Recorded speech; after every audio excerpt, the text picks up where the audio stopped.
Disney's in a really strange place. They are one of a handful of media companies that has more than one streaming service, and with the latest results from Q3, with some positive news on one side of the equation and some not so positive news on the other, Disney may be at a point to make a decision. There've been a lot of rumors out there about not just, bundling their products together, which they already do, but maybe combining them completely, much like Warner Brothers Discovery's planning to do. There's a lot more to this story. Let's take a look. Here we go.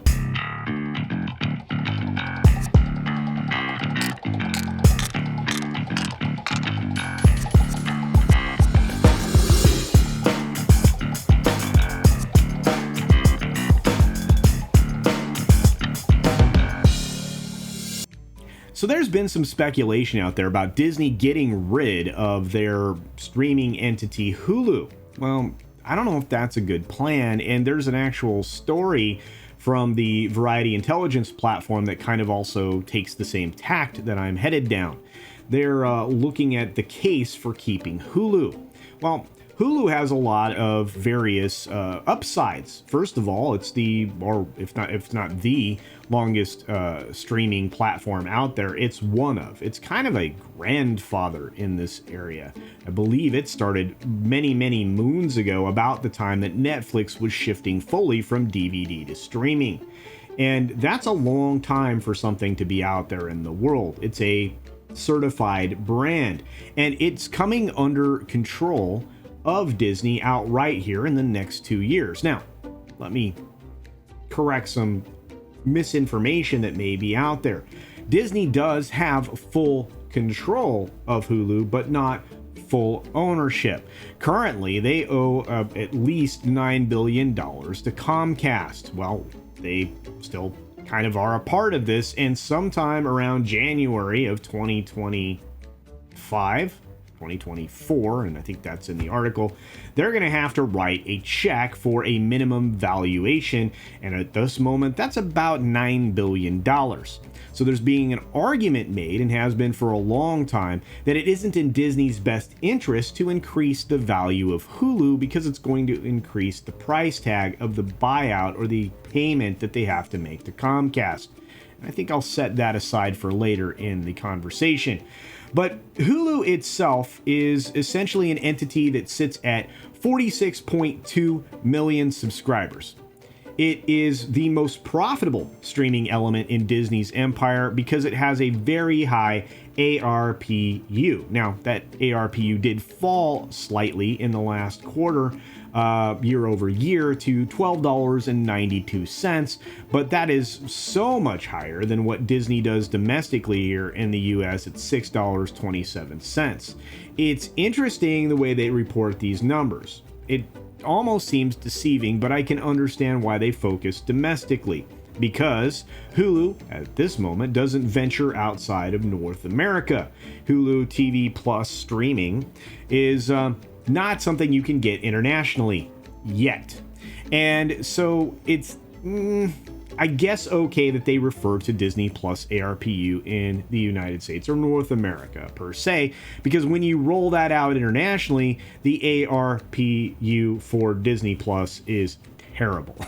But you can see here basically the percentage of direct-to-consumer subscribers in this chart that Disney has through its three primary streaming brands. Obviously Disney Plus, which is including Hotstar. You have ESPN Plus, of course, and Hulu. Those are significant numbers. Those are international numbers. And if you look at it, I think Hulu has similar numbers to what Disney Plus has domestically.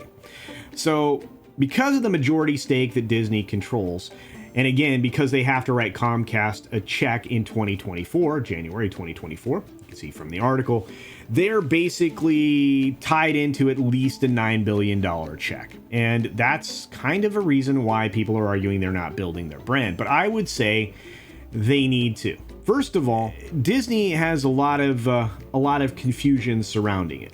They have shows that are moving around from their linear packages on one network associated with Disney to something entirely different like Hulu. And one of those things is Dancing with the Stars, which will be available on Hulu TV. Then that's actually going to be moving exclusively to Disney Plus here in the near future. This is very strange. Comcast obviously is going to be pulling its broadcast lineup from Hulu in this year, and obviously 2023.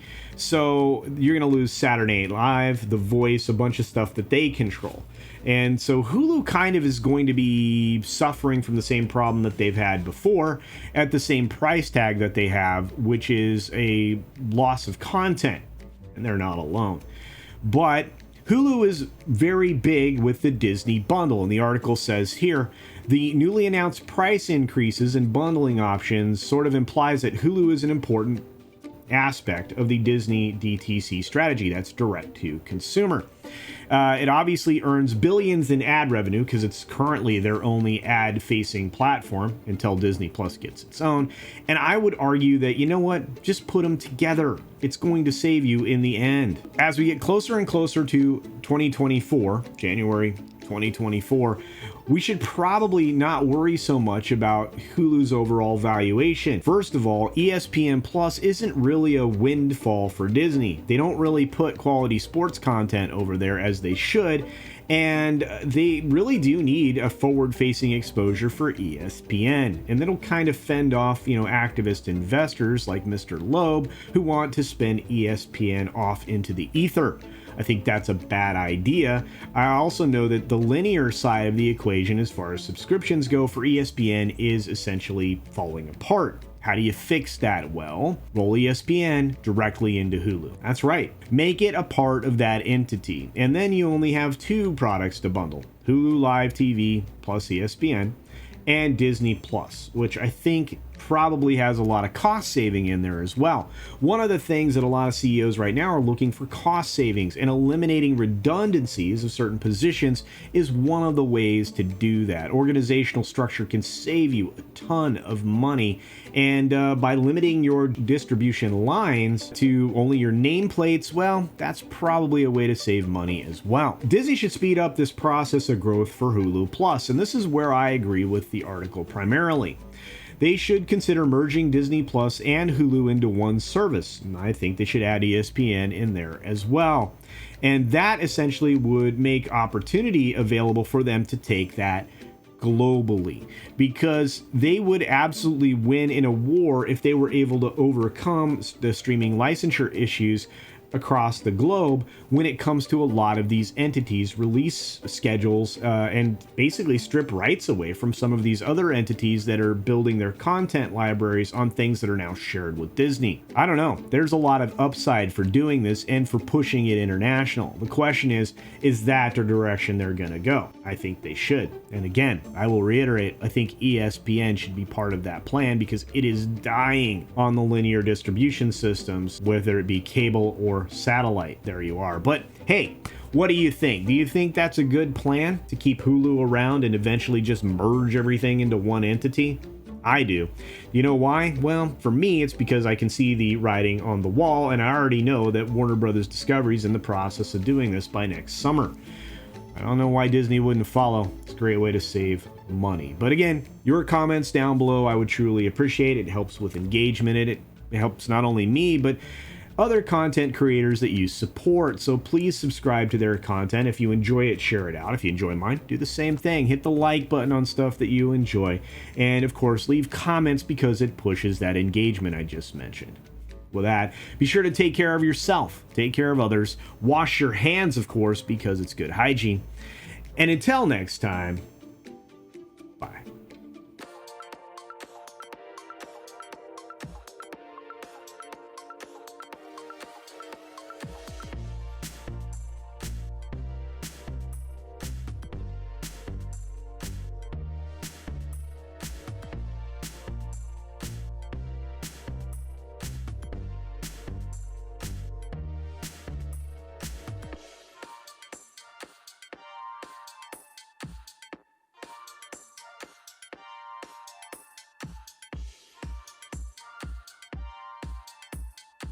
Thanks for visiting today.